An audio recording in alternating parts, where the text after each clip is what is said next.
This entitled mom is about to use this cashier just to make a point to their entitled bratty son, but he refuses to be used by this woman. What does he do to foil her plans? Happy birthday if today's your birthday, and on with the revamped show. For some background, I work in the apparel department of my store, mainly on the register. I was on the register a few nights ago when this story took place. I had been sick all day, but decided to come into work. I couldn't afford to call out again. Customers had actually been pretty good that night. I think they could tell that I was sick, for which I was grateful. But not this woman. Oh no, not her. It was probably 9:30 when this middle-aged woman comes up to my counter to buy some items. She had a few shirts from the men's department, as well as some workout pants, and a few small bottles of wine. I start ringing her things up, and she has a coupon for a buy one get one free for the men's shirts. I scan everything, total it, and then apply the coupon. I tell her her total, and she just stares at the screen in this way that only a true pain in the butt customer can. I knew she was going to have a problem the moment she opened her mouth, but what came out surprised me because she was so bold. "So that's not enough of a discount after that coupon. I want more." I really wasn't sure what she could mean. I was really confused. Well, everything rang up at the price it was supposed to. I don't really know what you mean by not enough of a discount. Everything the coupon applied to, it took off. "Yes, but it's not enough. I thought it would work on the pants as well." The coupon in question clearly states young men and men's shirts. There isn't anything on the coupon anywhere saying anything about pants. So why she thought that beats me. Oh, I see. The coupon is only applicable to men's shirts. There isn't a coupon for pants this week. She kind of narrowed her eyes at me, but didn't say anything else, so I figured that was it. I repeated her total again, and very politely I may add. She ignored me and asked where our New Year's Eve jewelry was. We didn't and still don't really have any jewelry for New Year's Eve, only really Christmas. I don't know why, but we don't. I told her this, kind of confused as to why the conversation had gone that direction, since I had finished ringing her out and everything was bagged. "Well, do you have any like costume jewelry or stuff like that?" I told her that yes, we did, and gave her directions where they were, assuming she would go once the transaction was completed. I was totally wrong. Without another word to me, she books it in the direction that I explained to her, and leaves me with an unfinished transaction. Me, sick as heck in general, and getting sick of her weird wishy-washy attitude. Add to the fact that I had customers that had just lined up after she walked away, and I was downright ticked off. I explained to the other customers what happened and told them they could check out in the front at the main check stands if they would like, but they didn't mind, thankfully. I waited and waited, probably 5 minutes. I don't know why the other customers stayed in line. I would have left long before then. When the woman came back all of a sudden, holding 2 little wallet clutches that were sparkly, pretty good for New Year's Eve, even if they didn't say anything about New Year's Eve on them. "I found these. Add them to my total." Sure thing. So I added them to her transaction, put them in the bag with the rest of her items, and told her her new total. She stared at the screen again, this time really scrutinizing it, and I could feel my soul leave my body with how annoyed I was. "No, those aren't cheap enough. Those jewelry bag things are supposed to be half off." I knew how this was going to go. Right then and there, I just wasn't having it. I felt bad for the other customers in line, but there was no way I was going to let this woman get away with me adjusting the price of something I knew full well wasn't on sale. "Ma'am, the jewelry is actually regular priced right now. It's not on sale. I'm sorry." So what is that sign over there then? It said 50% off all holiday jewelry." The answer lied within her question. All holiday jewelry, which is not what she had. She may have been using it for that purpose, but it wasn't actually holiday jewelry. I explained that to her, this time a little less friendly than I had been. The woman in the line behind her, who had stayed through her taking her sweet time shopping, finally gave up and walked away, so it was down to us again. "Well, that's false advertising." If I ever hear those words uttered again in my life, it will be too soon. There are so many customers who just think that something is false advertising because they are too ignorant to realize what they're getting isn't included in a sale. I couldn't stop my myself again. Can you explain to me how exactly it's false advertising when the sign back there is only on top of the holiday jewelry when these clutches you got were nowhere near there, as well as full price? I don't understand. She just rolled her eyes at me, but didn't say anything in response. I asked her if she would still like them, and I think, out of spite, she still took them. I repeated her total for what felt like the 8th time. I mean, at this point, I had spent almost 20 minutes with her at the register, and I had other things I needed to do in my department. She looked at the screen again, all scrutinizing it. I knew she was looking for anything else that had an imaginary discount she had conjured out of her butt, and she found one with the men's workout pants.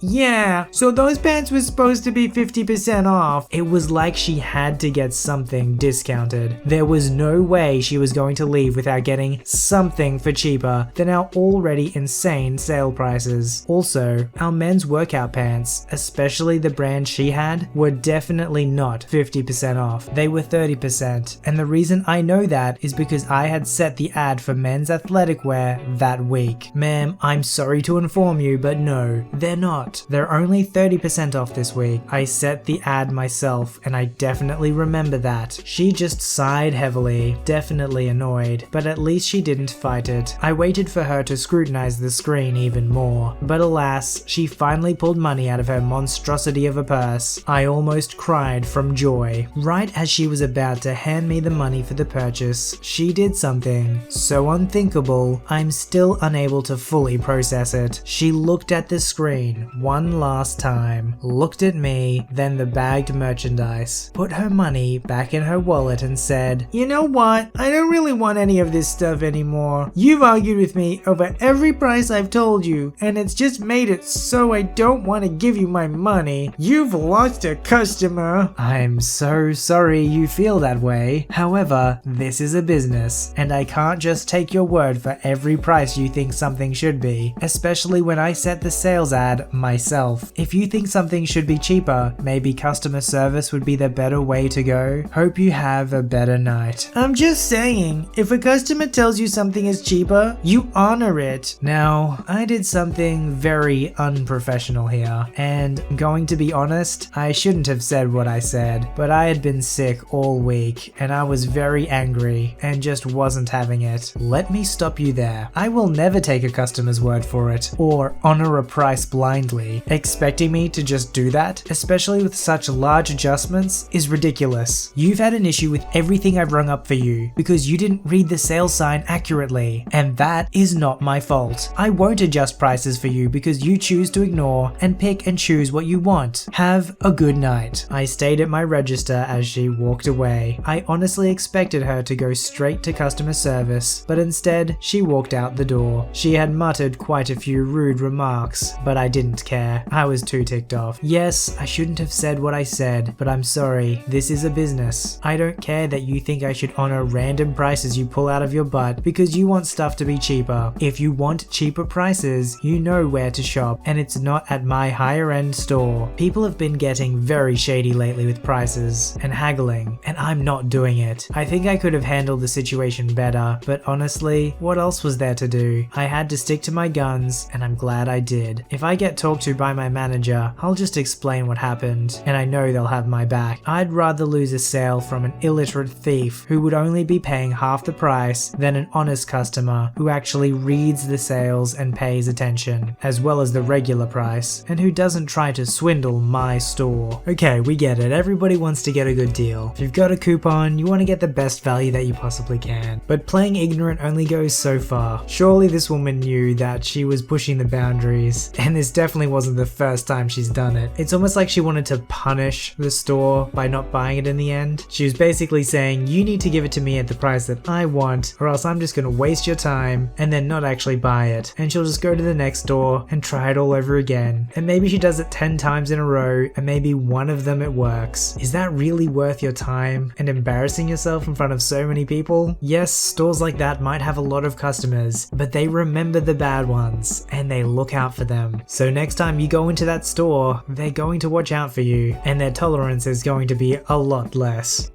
Some of you probably know what a home shop or pickup lane is. If you don't, it's the lane where customers who have ordered their groceries online stop so we can bring them out and load them. Our store, unfortunately, has a single space home shop line, so we only ever service one car at a time, despite being a busy store. Well, someone parked their car in the one spot we had and ran inside. She had a buggy with her and was shopping normally. She was going to use the one space we had that was clearly marked store pickup, no parking at any time, because it was drizzling and she didn't want to get wet. We had both managers on duty, working near the front window. They saw this and immediately confronted her. She got really uppity with the managers and said that her mother was in the car, and if it really was that big of a deal, I guess this is the point where I clarify, this woman had to be in her 40s-ish, and her mother was most likely in her 70s and 80s. Well, the manager, being the saint of a man that he is, goes outside to ask the mother to move. At this point, I'm watching through the front window, cause I'm kinda bored, and it's been a slow stocking day for me. The old lady seems nice from what I could see. She was smiling, and just gets in the other side, waving to the manager as she drives off. I keep watching her car, kinda absent-minded, and see her pull up to the edge of the parking lot, over to the road, and she just drives out of the lot. As soon as the manager comes back in, I ask him if she's going home to grab something. He said no, that she was just going to park, so I point out that she drove out of the parking lot and left. He kinda shrugs at me and says, "None of my business." Well, it became our business half an hour later when her daughter is screaming at the front desk saying her mother left her. Turns out her mother has dementia, and it's kinda bad. As soon as she pulled away from the spot,